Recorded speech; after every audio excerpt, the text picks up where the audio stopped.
The Question, All Along the Watchtower, issue 2. Alex Segura writing with CIAN TORMEY on the R. So this was one last month when issue 1 came out.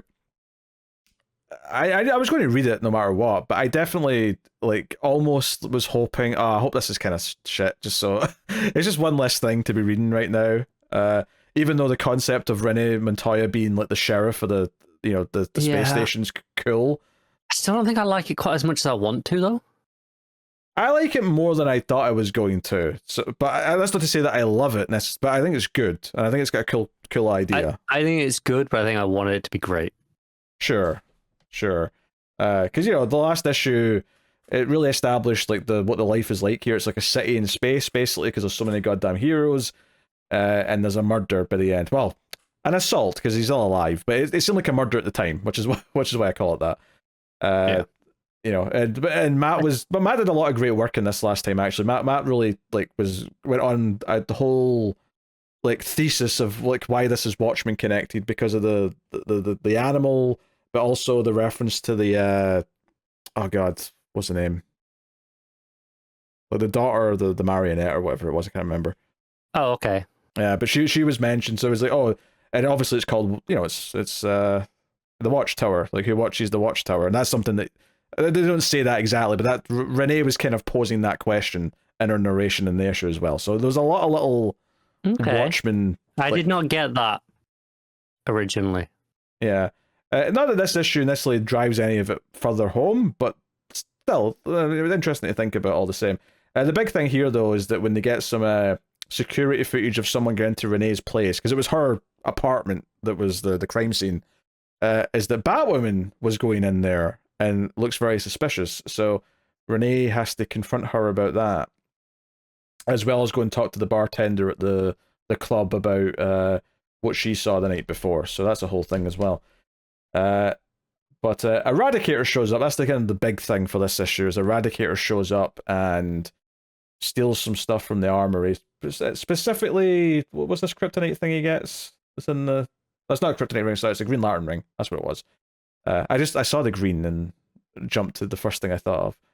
Yeah. Oh, obviously, when she actually confronts Batwoman at the hospital bed of the Challenger who was assaulted and left for dead, Batwoman immediately gets like, "Wait, you think this is me? Why would you think this is clearly not me? Come on now.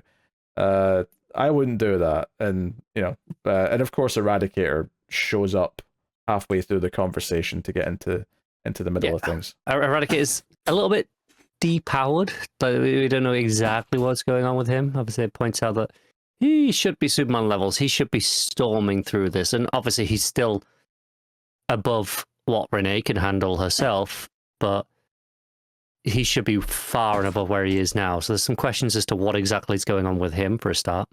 Yeah, is it an absolute power thing? With all the power, like some people's powers getting taken away at the end, or is it something separate from that? It feels weird that would have affected Eradicator. Yeah, because he's tech rather than a being. But you can't rule it out, I suppose. You never know. That's one of the things I was critiquing last week is like just how few people that power swap thing seems to have actually affected. It's like a really, really short list. Kind of forgot it happened until they mention it every so often. Yeah, the cliffhanger at the end though is we go back to like Jaime, who's like at the computers, and at the end there's like someone's like hacking into the computer system, and it says Phantom Zone containment disabled. So Eradicator or someone seems to want to get someone out of the Phantom Zone container. Which notably action is referenced a couple times in editor's notes that it's set before the start of Just Like Unlimited. Yeah, so whatever they do with the Phantom Zone at the end of action must obviously set up this Phantom Zone door that's in the new Watchtower. Yeah. So yeah. I think, and there's also obviously the question then, okay, what was going on with Batwoman? Was it actually her and it was some sort of mind control? She's mind wiped. Was it not her and it was a shapeshifter? Yeah. Was it all just doctored footage? Was she there at all?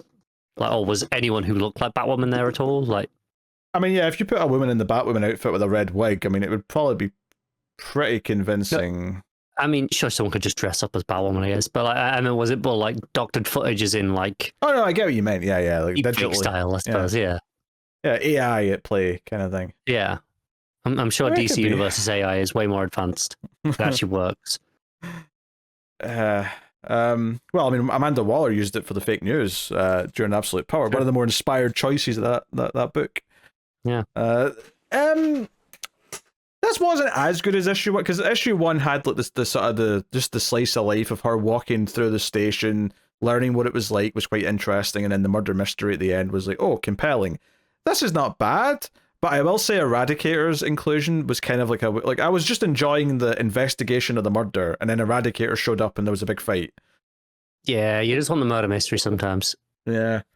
So it does feel occasionally like a bit of an editorial oversight of like, hey, no, this needs action. It won't sell without action, and kind of harms it a little bit. Yeah, that's definitely dragging my my rating down. Art's fine. Art's very house style, I would say. CIAN TORMEY. I'm never that impressed with it. I'm never that, I'm not that disgusted by it. It's fine, but it's not standout though. Yeah. Yeah. All right. What are you giving question? Pretty 6.5. So it's pretty. It's almost good. Almost good. I think that's. I might be slightly more positive and say 7, but it's kind of in that range. Yeah. I'm not being overly harsh this time. Yeah, I'll say 7. I definitely think it's a step down because the Eradicator stuff, well, it may end up being important later, fell just shoehorned in for action in this issue and took away from what I was actually interested in checking out.